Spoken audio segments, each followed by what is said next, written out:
দর্শক, পবিত্র তাহাজ্জুদের নামাজ আদায় না করে ওই রাত্রিতে যদি আপনি 3 বার এই দোয়াটা যদি পাঠ করেন, মহান রব্বুল আলামিন 10,000 রাকাত তাহাজ্জুদ নামাজ পড়ার সওয়াব তিনি আপনার আমলনামার মধ্যে লিপিবদ্ধ করে দিবেন। সুবহানাল্লাহ। শুধু তাই নয়, সারা জীবনে আপনি যত নামাজ মিস দিয়েছেন সমস্ত নামাজের গুনাহ খাতা রব্বুল আলামিন মাফ করে দিবেন। আপনি আপনার জীবনে শয়তানের ওয়াসওয়াসার মধ্যে পড়ে জেনা গুনাহ করেছেন, খারাপ গুনার মধ্যে লিপ্ত হয়েছেন, জেনে না বুঝে জুলুম অত্যাচার করেছেন, অনেক গুনাহের মধ্যে আপনি লিপ্ত হয়েছেন। তাহাজ্জুদ নামাজের পূর্বে অর্থাৎ তাহাজ্জুদ নামাজ আদায় করা লাগবে না, পবিত্র এশারের নামাজের পরে বিতরের নামাজের পূর্বে যদি আপনি এই আমলটা যদি করতে পারেন, মহান রব্বুল আলামিন তিনি আপনার জিন্দেগির সমস্ত গুনাহ খাতা তিনি মাফ করে দিবেন। জেনে না বুঝে যত গুনাহ করেছেন, যত কবিরা সগীরা ইচ্ছা অনিচ্ছা জানা ওয়াজানা শিরক বেদাত যত গুনাহ করেছেন সমস্ত রব্বুল আলামিন সমস্ত গুনাহ খাতা তিনি মাফ করে দিবেন। শুধু তাই নয়, মহান রব্বুল আলামিন তিনি আপনার উপর সন্তুষ্ট হয়ে যাবেন।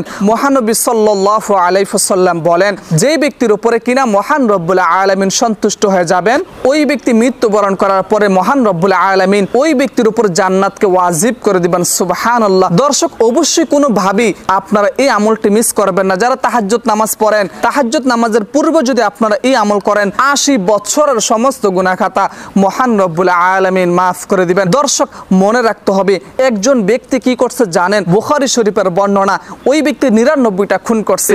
99টা খুন করার পরে ওই ব্যক্তি এখন অনুতপ্ত হয়েছে। দর্শক, আমি ঘটনাটা বলার কারণ হচ্ছে, আমরা কিন্তু কোনো খুন খারাপি করি না, এত বড় ধরনের কোনো গুনাহ করি না, তারপরে কি করি আমরা আল্লাহর কাছে মাপ চাই না, ক্ষমা চাই না। কেননা আল্লাহ তাআলা পবিত্র কোরআন শরীফের মধ্যে বলে দিয়েছেন, হে আমার বান্দা, তোমরা আমার কাছ থেকে নিরাশ হও না, তোমরা আমার কাছে মাপ চাও, আমি বান্দাকে মাফ করতে ভালোবাসি। সুবহানাল্লাহ। দর্শক, ওই ব্যক্তি কি করছে? 99টা খুন করার পরে তার মনের মধ্যে একটু অনুশোচনা যে আমি এখন মাপ চাইবো, আল্লাহ তাআলা তিনি আমাকে মাফ করবেন কিনা। তো ওই ব্যক্তি কি করছে? একজন হিন্দু পণ্ডিতের কাছে গেছে। তো যাওয়ার পরে বলতেছে, ভাই আমি তো 99টা খুন করছি, আল্লাহ তাআলা তিনি কি আমাকে মাফ করবেন? তখন ওই হিন্দু পণ্ডিত বলতে লাগলেন যে না, আল্লাহ তাআলা তোমাকে মাফ করবেন না, তোমার মতন জঘন্য মানুষ, খারাপ মানুষ, খুনি মানুষ এই পৃথিবীর মধ্যে বাঁচার কোনো দরকার নাই, তোমাকে আল্লাহ তাআলা কখনই মাফ করবেন না। তখন ওই ব্যক্তি রাগের মাথায় ওই ব্যক্তিকে সে হত্যা করে ফেলে। তখন এলাকার মধ্যে আসলেন, ওই সমাজের মানুষদেরকে বলতে লাগলেন যে আমি তো আমার জীবনে অনেক খুন খারাপি করেছি, অনেক নিকৃষ্ট গুনাহ করেছি, অনেক জানা গুনাহ করেছি, অনেক খারাপ গুনাহ করেছি, আল্লাহ তাআলা তিনি কি আমাকে মাফ করবেন? তখন একজন বুজুর্গ তিনি বললেন যে অবশ্যই তোমাকে মাফ করবেন, তবে হ্যাঁ, যদি তুমি খাঁটি মনে যদি তুমি তওবা করতে পারো, অবশ্যই মহান রব্বুল আলামিন তোমাকে মাফ করে দিবেন। তখন ওই ব্যক্তি ওই এলাকা থেকে, অর্থাৎ ওই বুজুর্গ বলে দিলেন যে তুমি এই এলাকা ছেড়ে দিয়ে ভালো একটা সমাজের মধ্যে তুমি চলে যাও। তখন যিনি যখন ভালো সমাজের মধ্যে যাওয়ার জন্য যখন তিনি রওনা হয়েছেন, ইতিমধ্যেই আজরাইল আলাইহিস সালাতু ওয়াস সালাম তিনার রূহ কবজ করে ফেললেন।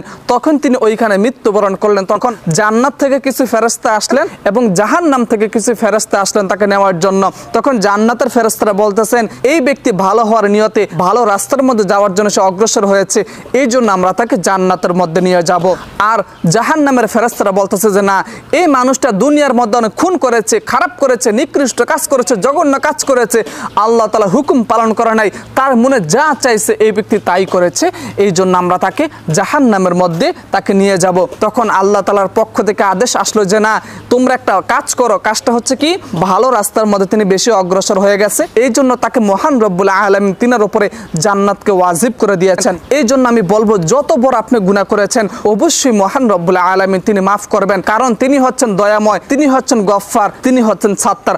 দর্শক, এখন বিষয় হচ্ছে, প্রশ্ন হচ্ছে যে হুজুর আমরা কোন আমল করব? যে আমল করলে তাহাজ্জুদ নামাজ পড়া লাগবে না, তাহাজ্জুদ নামাজ ছাড়াই মহান রব্বুল আলামিন তিনি আমাদের উপরে নেকি দ্বারা ভরপুর করে দিবেন। সুবহানাল্লাহ। দর্শক, মহানবী সাল্লাল্লাহু আলাইহি ওয়াসাল্লাম বলেন, যে ব্যক্তি পবিত্র এশারের নামাজ জামাতের সাথে আদায় করলো, ওই ব্যক্তির জন্য মধ্যরাত্র পর্যন্ত নফল ইবাদত করলো। সুবহানাল্লাহ। আর যে ব্যক্তি পবিত্র ফজরের নামাজ আদায় করলো, ওই ব্যক্তির জন্য সারা রাত্র ধরে নফল ইবাদত করা সওয়াব, তাহাজ্জুদ নামাজ পড়ার সওয়াব রব্বুল আলামিন তিনি তেনার আমল নাম্বার মধ্যে দিয়ে দিবেন। দর্শক, কোনোভাবেই আপনারা এই আমল মিস করবেন না, এশারের নামাজ কখনোই মিস করবেন না এবং পবিত্র ফজরের নামাজ কখনোই মিস করবেন না। এবং এই পবিত্র ফজরের নামাজের পরে যেই দোয়াটা মাত্র 3 বার পড়বেন, 3 বার পড়তে দেরি মহান রব্বুল আলামিন তিনি আপনার উপর সন্তুষ্ট হয়ে যাবেন। অতঃপর দুরূদ শরীফ পড়বেন। কি পড়বেন? দর্শক, মনে রাখতে হবে, কোনোভাবেই পবিত্র ফজরের নামাজের পরে দুরূদ শরীফ মিস দেওয়া যাবে না।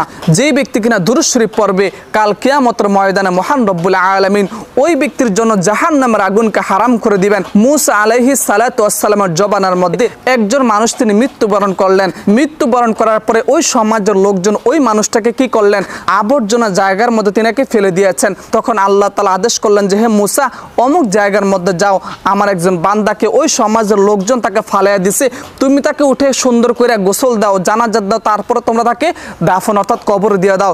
ওই মুসা আলাইহিস সালাতু ওয়াস সালাম তাই করলেন। তখন সমাজের মানুষজন বলতে লাগলেন যে হে মুসা, এই মানুষটা সমাজের মধ্যে অনেক নিকৃষ্ট কাজ করেছে, অনেক খারাপ কাজ করেছে, তুমি কেন তাকে কবর দিলা, জানাজার পড়লা? তখন মুসা আলাইহিস সালাতু ওয়াস সালাম তিনি চলে আসলেন। তখন আল্লাহ তাআলার কাছে তিনি প্রকাশ করলেন ওহির মাধ্যমে যে আল্লাহ, আপনি কেন এই ব্যক্তিকে মাফ করে দিয়েছেন? এই ব্যক্তির মতো নিকৃষ্ট খারাপ মানুষ তো এই পৃথিবীর মধ্যে আর কেউ ছিল না, কেন আপনি তাকে মাফ করে দিয়েছেন? এই মানুষটা যখন দুনিয়ার মধ্যে তাওরাত কিতাব পড়তেছিল, তখন আমার বন্ধু মুহাম্মদ সাল্লাল্লাহু আলাইহি ওয়াসাল্লামের নাম আসার পরে এই ব্যক্তি সাল্লাল্লাহু আলাইহি ওয়াসাল্লাম পড়েছেন। এই জন্য আমি আল্লাহ তাআলা আমি আমার বান্দাকে আমি মাফ করে দিয়েছি। দর্শক, অবশ্যই আপনারা দুরূদ শরীফ মিস করবেন না।